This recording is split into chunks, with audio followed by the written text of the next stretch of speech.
part 3, we get a different sort of example. It says approximate this integral to 6 decimal places. That's interesting. How does this kind of connect to power series, right? So let's take a look. Integral 0 to 0.3 x squared over 1 plus x to the 4th dx. All right, this is actually going to show you how a computer thinks about integrals. You probably know there are calculators out there that can perform definite integrals. Yeah, what's actually going on inside that computer's programming. So we are going to think of this like a power series. Okay, we can kind of already see the connections there already. It's going to be a pretty quick one actually. And then we're going to integrate that power series. So let's see how it plays out. To 6 decimal places. All right, here we go. Let me show you a bunch of steps right here. Like, whoa. So we pretty much have it ready to go. We just need to think of it as 1 minus negative x to the 4th. Okay.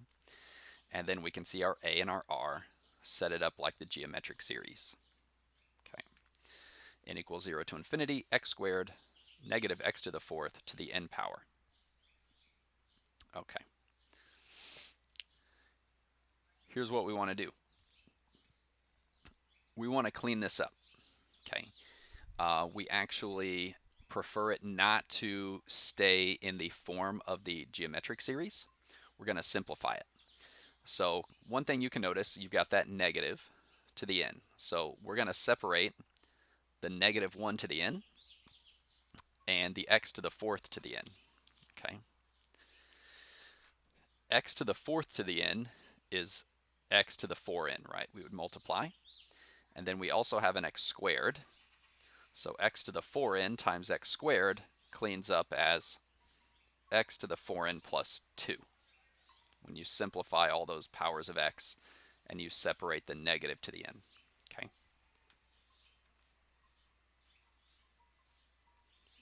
Some algebra going on there. Why do we want it to look like this? We want it to be a power of x because we're about to integrate. I know how to integrate that, right? I don't want to deal with this antiderivative. I like this antiderivative. Here we go. Trying not to give you too much info at once. We don't need this anymore.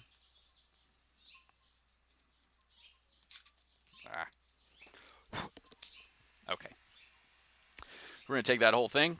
We're going to put it in, right? This is f of x this whole time, right?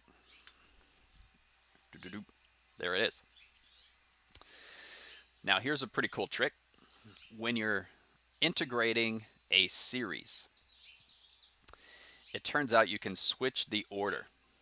We really did it with derivatives a moment ago too. We switched the order. I just didn't mention it because there was so much else going on. But it's important here. So think, hey, if I was to take the sum of all the terms and then integrate each term, that would be the same as integrating and then adding all those terms up with the n first. It doesn't matter which order you do it.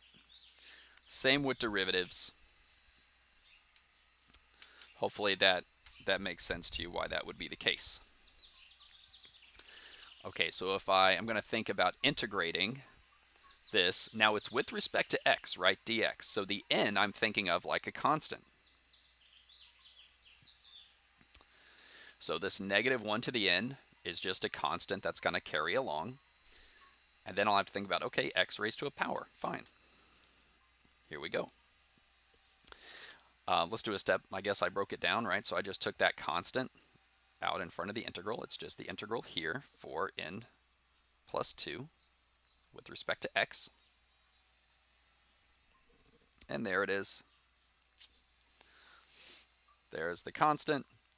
Hey, this would have been add 1, right? 4n plus 3. So I need 1 over 4n plus 3 there for my antiderivative. Okay. And I'm going to evaluate that from 0 to 0.3. And then I got all the rest of this. Now here's something interesting. Notice that in the integral, we don't change n equals 0. It doesn't need to switch to n equals 1 or maybe go back to n equals -1. It can just stay at 0, no problem. Right? By integrating, we keep the same number of terms that we had before, especially a definite integral. There's no plus c on the end or anything. All right.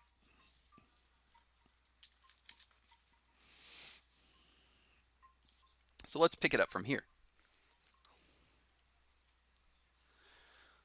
I plug in the 0.3 for x, subtract, plug in the 0 for x.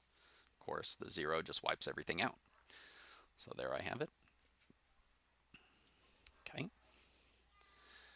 And I'm going to try and write this a little bit neater. -1 to the n, 0.3 raised to the 4n plus 3 over 4n plus 3, summation from 0 to infinity.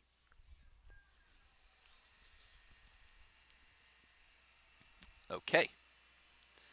Now the idea was to find this accurate to 6 decimal places, right? We've taken the integral. Can I get this series now accurate to 6 decimal places? What type of series is this? Think back to all the series tests. Which type of series? It's an alternating series. Okay. And now we can implement the alternating series remainder, the error. That's an alternating series. We want it to have an error less than 6 decimal places. 5 zeros and a 1, 0.000001.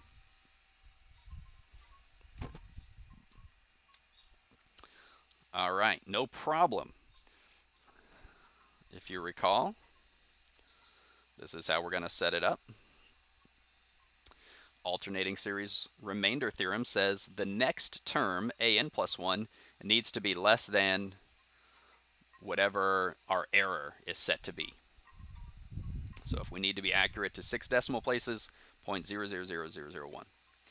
What is the value of n that makes that happen? If I can find the value of n, I'll be able to get this series accurate to within 6 places. Okay, still a little bit of work ahead of us. What is the n plus 1th term? Well, of course, I plug in n plus 1 where I see the n's just for the non-alternating part. So n plus 1 there, n plus 1 there. It's less than my error. Let's simplify this a little bit. Hopefully I'm not moving too quickly for you here.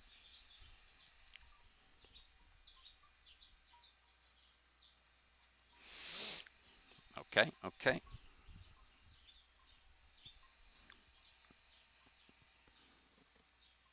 Far so good. So we got it cleaned up. 0.3 raised to the 4n plus 7 over 4n plus 7 needs to be less than that. In other cases, I would advise go ahead and isolate n. But in this one, because we've got n just as 4n plus 7, we also have n up in an exponent. There's not a good algebraic way to isolate n. We just got to guess and check, kind of like in the case when it's a factorial involved.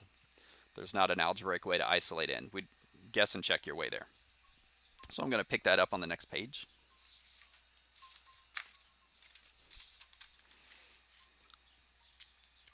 All right, so remember, we're looking at 0.3 raised to the 4n plus 7 over 4n plus 7.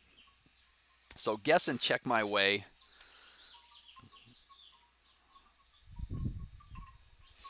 to make sure this works out. Okay.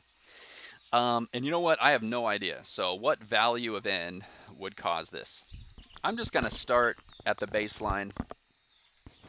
I have no clue. I'm just going to plug in the very first value of n, 0. Just where does this thing even begin?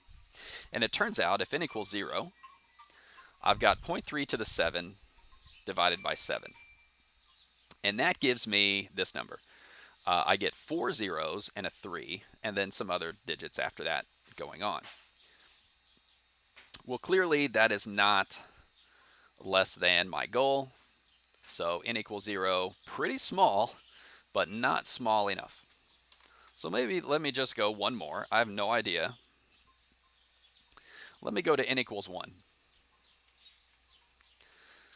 Well, now I've got 0.3 to the 11 divided by 11. And I get this. What? There are 6 zeros and then 161 and so on. That's definitely less than my goal. So at n equals 0, I did not have it, but at n equals 1, I did. So I can tell, the question was what is n, right? I need to get this thing accurate enough. I need the 0 term and the 1 term. You would describe this as the first 2 terms, seeing as we start at 0. First 2 terms being 0 and 1 of my series. If I add those first 2 terms together, then I'm going to get it accurate enough to within accurate to 6 decimal places. So here we go. We're going to finish this thing off. That's what they asked me about originally, right? But our series was n equals 0 to infinity. What was it? Negative 1 to the n, 0.3 to the 4n. What was it on the previous page? Oh, make sure I have it right. To the 4n plus 3. Okay. This was our series, 4n plus 3.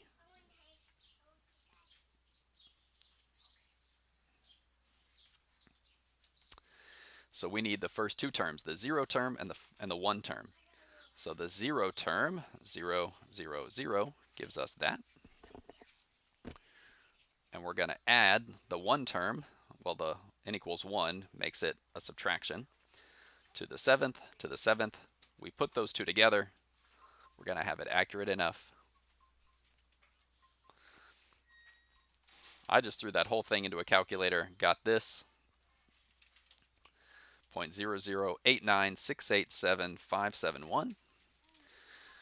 We know that is accurate to within 6 decimal places, so I'm going to round it to those 6 places. And there we go, 008969. I could understand somebody arguing that we should keep that as an 8 to have it, those first 6 decimal places, like if you thought of it as correct to 6 decimal places, you'd keep that as an 8. But either way, I can see the interpretation. That's it right there. That integral, the way a calculator would compute it, the way you think about it with power series, would come out to this result. And that is our section. I will see you guys in the live meeting. Good luck with homework.